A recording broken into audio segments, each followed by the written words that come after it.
โสจีเพ่ยเจี้ยนอุปกรณ์มือถือ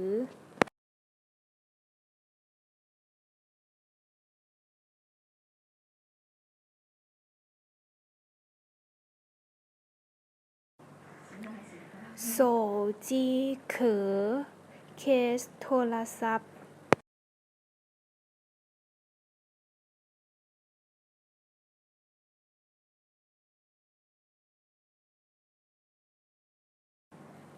ชงเตี้ยนเป่า power bank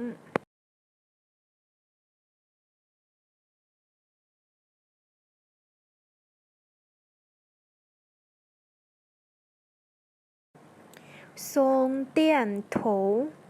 หัวซาก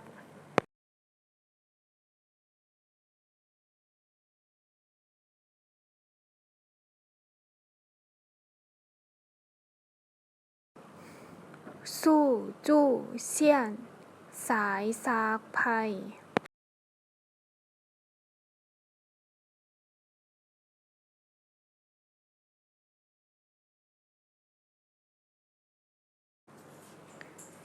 โสจีเป่าหู้โหมฟิล์มกันแตก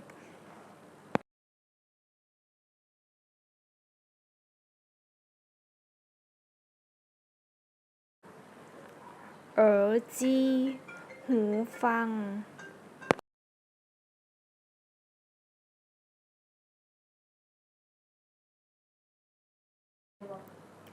โสจีจื้อเจี้ยบอนวางมือถือ